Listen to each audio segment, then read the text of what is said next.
Hoy, basándome en Nehemías 6, versículos 15 y 16, voy a compartir con ustedes un mensaje titulado Tres regresos del exilio babilónico. Entonces, debido a que Israel pecó, fueron llevados al exilio en tres ocasiones diferentes. Y luego, después de que se cumplió su tiempo de castigo, regresaron en tres ocasiones diferentes. Eso me hizo pensar, ¿por qué tres? ¿Por qué no una o dos veces? Pero ¿por qué 3 meses? Y si lo piensas bien, hay muchas ocasiones en las que el número 3 aparece en la Biblia. ¿Alguna vez te has preguntado por qué tantas cosas suceden de 3 en la Biblia?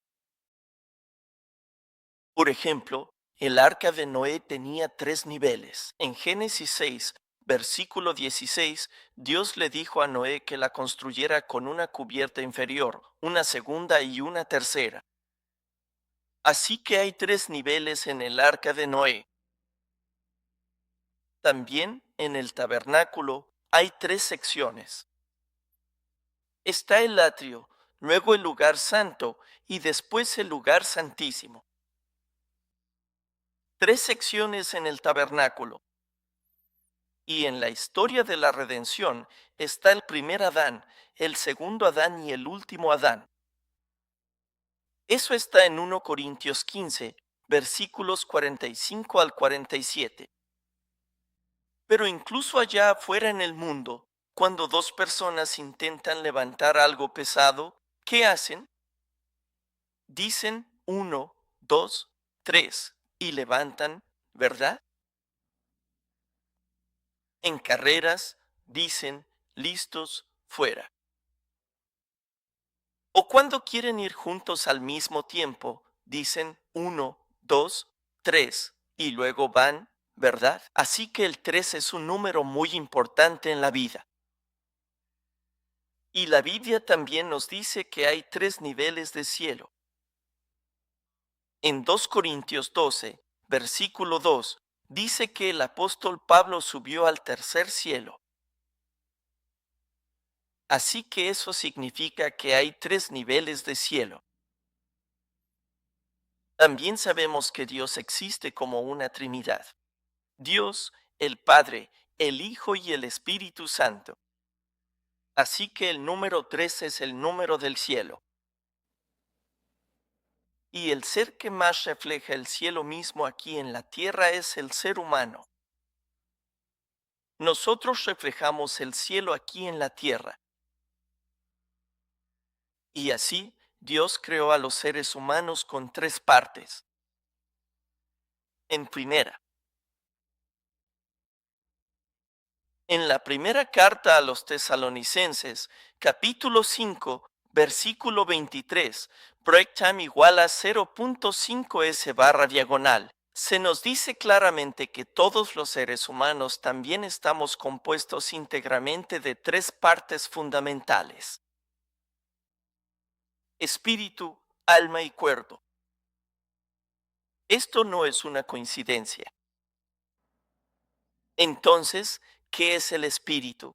Nuestro espíritu es la parte que busca la comunión con Dios. El espíritu es la parte que tiene comunión con Dios y puede comunicarse con Dios. Es nuestro deseo innato buscar un poder superior. Desde que los seres humanos eran cavernícolas, siempre han buscado a un Dios, de algún tipo. Es esa semilla de la religión, como la llama Juan Calvino. Es el impulso religioso. Los seres humanos son los únicos que tienen eso. Y esto es lo que nos diferencia de los animales. Los animales no hacen esto porque no tienen espíritu. Así que en Proverbios capítulo 20, versículo 27, dice que el espíritu del hombre es la lámpara del Señor, que escudriña lo más profundo de su ser. El espíritu del hombre es donde Dios quiere habitar. Así que el espíritu humano es el único recipiente que puede recibir el Espíritu de Dios. Por eso los seres humanos son tan dignos. Por eso la vida humana es tan valiosa, porque somos el recipiente de Dios, donde el Espíritu de Dios puede residir. En ningún otro lugar puede suceder esto, solo en el espíritu humano. Esa es la imagen de Dios. Y luego el alma es lo que la gente en el mundo llamaría nuestra mente. Pero en la Biblia se llama alma, ¿verdad? Así que es lo mismo que la mente, y está compuesta de intelecto, emoción y voluntad. Esta es la parte que piensa, siente y decide. Esa es el alma. Y luego la tercera parte es el cuerpo. Somos carne, huesos, sangre y células. Así que cuando Adán cayó, las tres partes se corrompieron y se volvieron pecaminosas. Espíritu, alma y cuerpo. No solo el cuerpo, sino las tres. Espíritu, alma y cuerpo cayeron. Así que las tres necesitan ser salvadas y necesitan ser restauradas. Y por eso se necesitan tres pasos o tres etapas para recuperar las tres partes, espíritu, alma y cuerpo. Así que el exilio y el regreso de Babilonia corresponden a la estructura del ser humano.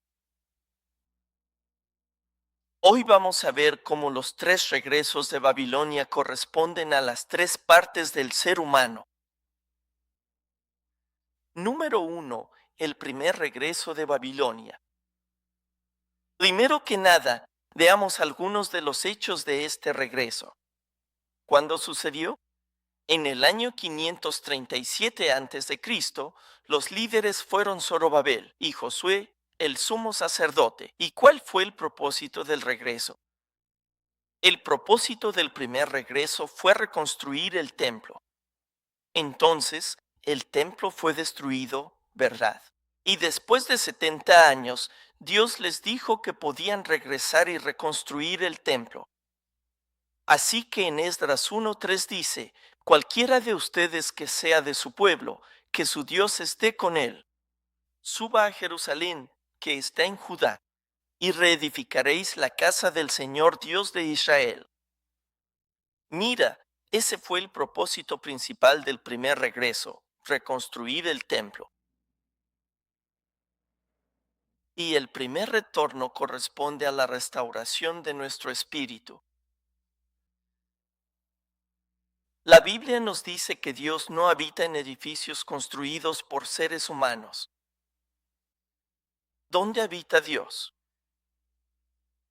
En 1 Corintios 3:16 dice, ¿no saben que ustedes son templo de Dios y que el Espíritu de Dios habita en ustedes?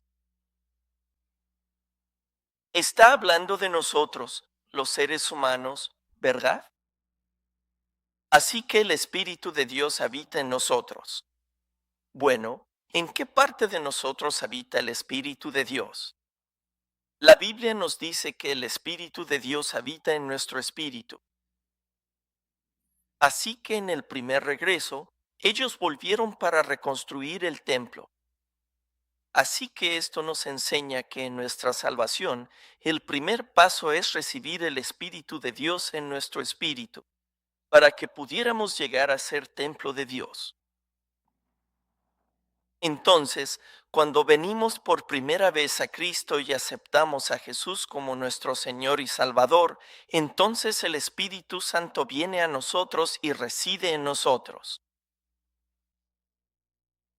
En Hechos 2:38, Pedro les dijo, mira, break time igual a 0.5 s barra diagonal, este es el primer ejemplo. Paso. Cuando aceptas a Jesús y te arrepientes, el Espíritu Santo entra en nuestro espíritu. El espíritu se restaura. También en Efesios 1:13 Dice que cuando nosotros por primera vez escuchaste el Evangelio y creíste, fuiste sellado con el Espíritu Santo. Ese es el primer paso. Pero cuando miramos la historia del primer regreso de Babilonia, cuando vinieron a reconstruir el templo, no fue fácil. No fue nada fácil, ¿verdad? Porque había mucha oposición de parte de sus enemigos. Los enemigos que los rodeaban intentaron detenerlos. Los atacaban, los tentaban, se burlaban de ellos. Hacían lo que fuera necesario para detener la reconstrucción del templo. Así que empezaron a reconstruir en el año 536 a.C., pero por los ataques tuvieron que parar hasta el 520 a.C. Durante 16 años no pudieron construir porque el ataque del enemigo era muy fuerte. Finalmente, en el 520 reiniciaron la obra y para el 516 a.C. el templo estaba terminado. Entonces, lo que esto nos enseña es que cuando deseamos convertirnos en el templo de Dios y cuando deseamos recibir a Jesucristo y recibir al Espíritu Santo, el mundo, el diablo y Satanás intentarán detenernos. Van a tratar de atacarnos. Va a haber una oposición seria. Pero esto también nos enseña que, por la gracia de Dios, el templo fue terminado. Eso significa que nosotros también podemos terminar esta obra, pero tenemos que perseverar y resistir. Tenemos que seguir intentándolo. El hecho de que falles una vez no significa que todo se acabó. Tienes que intentarlo una y otra vez hasta que terminemos lo que Dios ha prometido. En segundo lugar, veamos el segundo regreso de Babilonia. El segundo regreso ocurrió en el año 458 a.C. y el líder fue Esdras, el escriba y sacerdote. ¿Y cuál fue el propósito del segundo regreso? Hubo tres razones por las que regresaron. La primera fue para la restauración de la fe de la comunidad del pacto. El templo estaba construido, pero la gente que adoraba en él no tenía mucha fe. Así que Dios quería que se restaurara la fe interior. La segunda razón fue para reabastecer los materiales necesarios para adorar a Dios con sacrificios.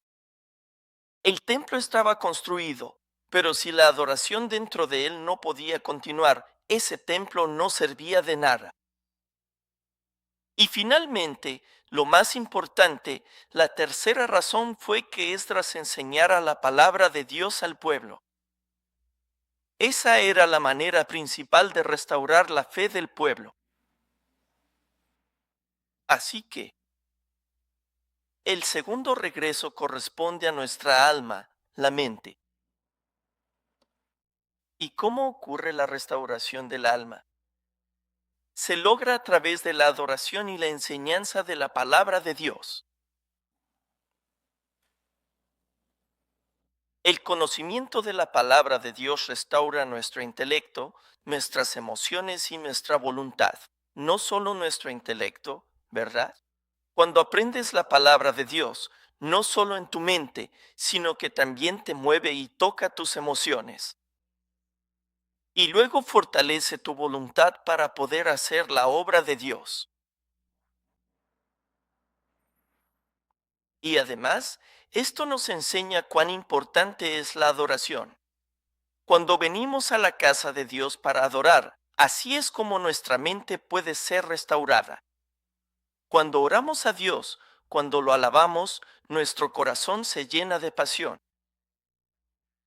El Espíritu de Dios arde dentro de nosotros para movernos. Así que esto es muy importante.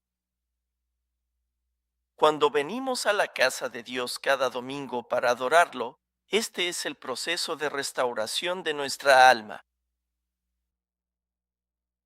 Así que después de que recibes a Cristo por primera vez, el siguiente paso es aprender más sobre Él a través de la palabra de Dios. Ese es el paso crucial. Y creo que la mayoría de nosotros aquí estamos, en esa etapa ahora mismo, el proceso de santificación. En Efesios capítulo 4, versículo 13, dice, hasta que todos lleguemos a la unidad de la fe y del conocimiento del Hijo de Dios, a un hombre maduro, a la medida de la estatura de la plenitud de Cristo. Así que nuestra fe y nuestro conocimiento tienen que estar al mismo nivel. Así que necesitamos alimentar nuestras almas con la palabra de Dios para poder hacer esto. Nuestra alma, es decir, nuestra mente, tiene que ser gobernada por el Espíritu de Dios y por la palabra de Dios. Pero sabemos que eso no siempre pasa, ¿verdad? A veces sí, a veces no. Pero cuando la palabra de Dios gobierna nuestros corazones y nuestras mentes, es cuando podemos tener verdadera paz en nuestras vidas. Así que en Colosenses capítulo 3, versículos 15 y 16 dice que la paz de Cristo gobierne en sus corazones, a la cual en verdad fueron llamados en un solo cuerpo, ¿verdad? Deja que la paz de Cristo gobierne en tu corazón. Entonces no tendrás preocupaciones en la vida. Entonces, ¿cómo hacemos eso? El versículo 16 nos dice que la palabra de Dios habite abundantemente en ustedes. Esa es la clave. Si la palabra de Dios habita en ti en abundancia, entonces tendrás paz en tu corazón, porque la palabra estará gobernando tu corazón. Y luego dice, con toda sabiduría, enseñándose y amonestándose unos a otros, con salmos, himnos y cánticos espirituales, cantando con gratitud en sus corazones a Dios. Mira, esto es lo que va a pasar cuando tu corazón esté lleno de la palabra de Dios. Estarán enseñándose y amonestándose unos a otros con salmos, canciones e himnos, y estarán rebosando de gratitud. Simplemente los himnos fluirán de tus labios, por la alegría que hay dentro de ti. Así que eso es parte de nuestra vida de fe. Esa es la meta hacia la que nos dirigimos. Por eso necesitamos seguir alimentando nuestras almas con la palabra de Dios, y necesitamos seguir adorando a través de la alabanza y la oración, para que nuestro intelecto, nuestras emociones y nuestra voluntad puedan ser gobernados por Dios. Y luego, finalmente, en tercer lugar, el tercer regreso de Babilonia. El tercer regreso ocurrió en el año 444 antes de Cristo, y el líder fue un hombre llamado Nehemías. Y el propósito del regreso era reconstruir el muro de Jerusalén, porque Jerusalén había sido destruida. Los muros habían sido completamente destruidos. Así que Nehemías regresó para reconstruir ese muro. ¿Por qué es tan importante el muro? Porque en la antigüedad todas las ciudades tenían muros. Si no hay muro, no es una ciudad. Porque sin un muro, el enemigo podía entrar en cualquier momento. Así que cada ciudad tenía que tener un muro fortificado. Y Jerusalén especialmente, porque Jerusalén era llamada la ciudad de Dios en la Biblia. Era llamada la ciudad santa, porque el templo estaba ahí, la casa de Dios estaba ahí, y su identidad y existencia dependían de ese muro. Si no hay muro, no hay Jerusalén. Así que el muro es una línea clara. Es una línea que te dice dónde termina el mundo y dónde empieza Jerusalén. Sin ese muro, no hay línea. Es algo vago. ¿Dónde está Jerusalén? ¿Empieza aquí? o allá, o por aquí, esto es parte del mundo o es parte de Jerusalén. Realmente no se puede saber. Y eso es más o menos lo mismo que hace nuestro muro espiritual en nuestras vidas.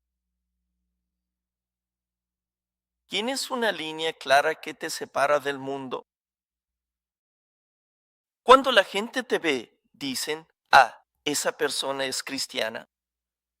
Él es creyente o ella es creyente, seguro. Se nota. O la gente dice, bueno, él o ella dice ser cristiano, pero no sé por qué actúan igual que todos los demás. ¿Verdad? Entonces eso significa que no hay ningún muro ahí. En la Biblia, ¿cuál era el propósito del muro? En Ezequiel capítulo 42, versículo 20, dice que el propósito del muro, habla de que el muro es para dividir entre lo santo y lo profano. Ese es el propósito, dividir entre lo santo y lo profano. Entonces, en nuestra vida, ¿estamos viviendo una vida santa, una vida piadosa? ¿O estamos viviendo una vida profana, una vida mundana? ¿O es una mezcla de ambas? Así que el muro marca esa línea divisoria. Y si tienes un muro fuerte, eso significa que no hay mundanalidad dentro. Así que el tercer regreso corresponde a nuestro cuerpo, a nuestra vida física. Eso significa la manera en que hablamos, la manera en que caminamos, la manera en que actuamos, como vivimos nuestra vida. ¿Existe este muro espiritual en nuestra vida ahora mismo? La Biblia nos dice que debemos salir de Babilonia y ser diferentes. Entonces Dios se convertirá en nuestro Padre. Así que esa es nuestra meta más alta, la redención de nuestro cuerpo. En nuestro espíritu creemos en Jesús. En nuestra alma conocemos parte de la palabra de Dios y tratamos de vivir de acuerdo a ella lo mejor posible. Pero en nuestro cuerpo, en nuestra vida física, ¿cuánto realmente lo estamos llevando a cabo? ¿Cuánto estamos realmente haciendo? En Romanos capítulo 8, versículo 23, dice que el destino final es la redención de nuestro cuerpo, donde nuestro cuerpo vence el pecado y vive de acuerdo a la palabra de Dios. Y en Romanos 8, versículo 11, nos dice que cuando Cristo venga por segunda vez, su obra, su principal obra, es dar vida a nuestros cuerpos mortales. Es decir, Él va a redimir nuestros cuerpos para que caminemos conforme a la palabra de Dios. Y eso es lo que dice Ezequiel capítulo 36, versículos 26 y 27. Dice, además, les daré un corazón nuevo y pondré un espíritu nuevo dentro de ustedes, y quitaré de su carne el corazón de piedra y les daré un corazón de carne. Pondré mi espíritu dentro de ustedes y haré que caminen en mis estatutos y que sean cuidadosos en guardar mis ordenanzas. Caminar en mis estatutos, eso es acción. Observar mis ordenanzas, eso también es acción. Así que en los últimos tiempos, cuando Cristo regrese, Él nos dará un espíritu nuevo y nos permitirá vivir de acuerdo con la palabra de Dios. La manera en que caminamos, hablamos, vivimos y actuamos será toda conforme a la palabra de Dios. Y ese es nuestro objetivo final, ¿verdad? Ese es nuestro destino final. Hacia allá es donde vamos. Ahí es donde queremos llegar. Y eso se describe como construir un muro alrededor de Jerusalén. Así que necesitamos tener ese muro. Es esa línea divisoria lo que nos separa del resto del mundo, porque el lunes todos volvemos a salir al mundo. Vivimos en el mundo, pero ¿tenemos ese muro espiritual a nuestro alrededor para protegernos? Aunque estemos viviendo en el mundo, no somos del mundo, así que tenemos que ser diferentes, estar apartados. Y sabemos que no es fácil, porque al construir este muro, Nehemías también enfrentó muchas dificultades y oposición. El texto de hoy dice que el muro se terminó en solo 52 días, gracias a la ayuda de Dios. Ningún ser humano podría hacer esto por sí solo, porque cuando el enemigo vio que estaban tratando de construir el muro, atacaron de nuevo y fuerte.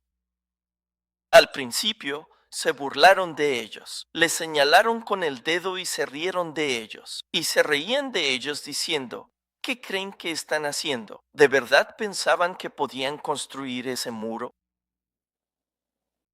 Hoy en día, la gente de este mundo dice, mira a esos tontos que van a la iglesia. ¿Quiénes se creen que son? No hay ningún Dios. ¿De verdad creen que pueden vivir como Dios? ¿Vivir como Jesús? Es imposible.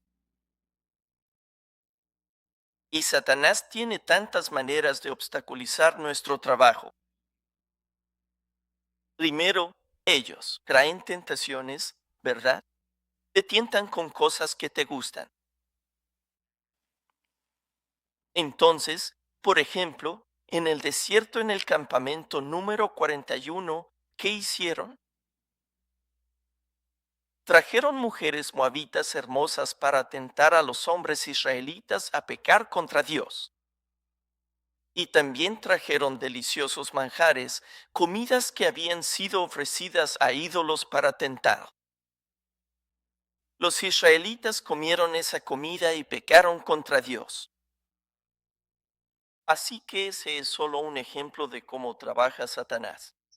Primero, te tientan con cosas que te gustan en este mundo y hacen que peques contra Dios y te alejes de Él.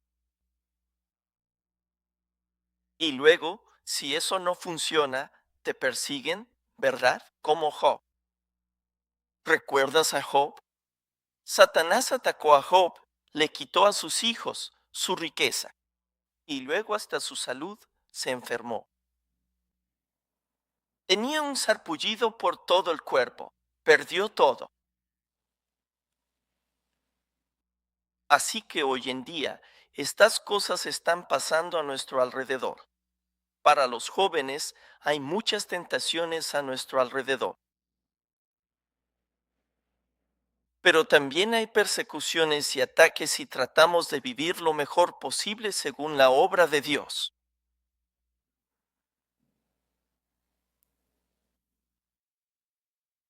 Y Satanás intenta tantas tácticas diferentes que tenemos que estar vigilantes en todo momento. ¿Cómo hizo esto Nehemías? En Nehemías capítulo 4, versículo 17, dice, los que estaban reconstruyendo la muralla y los que cargaban materiales llevaban su carga. Con una mano hacían el trabajo y con la otra sostenían un arma. ¿Ves eso? En una mano tenían una espada para defenderse de los ataques y la otra mano estaba haciendo el trabajo de reconstrucción. Esto nos recuerda lo que necesitamos hacer. Mientras tratamos de construir nuestros templos internos y nuestras murallas, también tenemos que luchar contra las tentaciones del diablo. Estos son los desafíos que enfrentamos hoy, igual que Nehemías. Pero como dice el texto de hoy, con la ayuda de Dios, pudieron terminarlo en muy poco tiempo, 52 días. Y cuando vieron eso, dice que los enemigos perdieron la confianza porque sabían que venía de Dios. Así que, mis amados santos, por favor no pierdan la esperanza. Tomen ánimo y necesitamos seguir luchando esta buena batalla. Aunque fracases una o dos veces, no importa, porque la Biblia nos promete que Dios va a llevar esta obra hasta su final. Y así, finalmente, en Apocalipsis capítulo 19, versículos 7 y 8, la boda del Cordero, donde el Cordero, Jesucristo, se casa con su iglesia, los santos, que somos nosotros. Sucede cuando la novia se viste de lino fino, resplandeciente y limpio. ¿Y qué simboliza ese lino fino? Lino fino. Aquí están las obras justas de los santos. Cuando estemos revestidos de obras justas, cuando nuestra vida se vuelva acciones llenas de justicia, entonces será cuando se llevarán a cabo las odas del Cordero. Hacia eso nos dirigimos. Ese es nuestro objetivo, y Dios hará que eso suceda. Ya que estamos en Cuaresma, ¿en qué consiste esta temporada? Seguir los pasos de Cristo, seguir sus sufrimientos, renunciar a las cosas de este mundo. A veces ayunar, orar, dejar de lado las alegrías y placeres mundanos. Todo eso forma parte de disciplinarnos para que nuestro cuerpo y nuestra vida física, nuestras acciones, cambien y se conformen a la imagen de Cristo. Y cuando hacemos esto, también debemos tener en cuenta que a veces Satanás nos tienta. A veces nos hace enojar. A veces nos hace molestarnos de verdad. Pero incluso esas cosas están derribando el muro que intentamos construir. La Biblia nos dice que la ira del hombre no produce la justicia de Dios. Así que, durante esta temporada de Cuaresma, tratemos de vivir una vida piadosa y disciplinada, una vida que se conforme a la vida de Cristo. Va a ser difícil, pero con la ayuda de Dios, así como Nehemías construyó el muro, nosotros también podemos construir este muro. También podemos vivir una vida que esté conforme a la voluntad de Dios. Busca la ayuda de Dios y esto va a suceder. Así que hagamos nuestro mayor esfuerzo, pongamos lo mejor de nosotros y que la mano ayudadora de Dios esté sobre cada uno de nosotros. Amén. Oremos. Querido Padre Celestial, te damos gracias por tu gracia. Te damos gracias por la palabra de promesa que nos has dado. Aunque el mundo diga que somos seres caídos, que somos imperfectos, que esto es imposible, la Biblia nos dice claramente que tú vas a terminar esta obra que has comenzado. Que nuestro espíritu, alma y cuerpo sean completamente conformados a la imagen de nuestro Señor Jesucristo, y ayúdanos a nunca rendirnos, sino a pelear esta buena batalla hasta el final, para que podamos ver hasta el final lo que Dios hará en nuestras vidas. Te agradecemos mucho por esta promesa y por tu gracia y por lo que harás en nuestras vidas. Gloria y gracias. En nombre de Jesús oramos. Amén. Gloria a Él.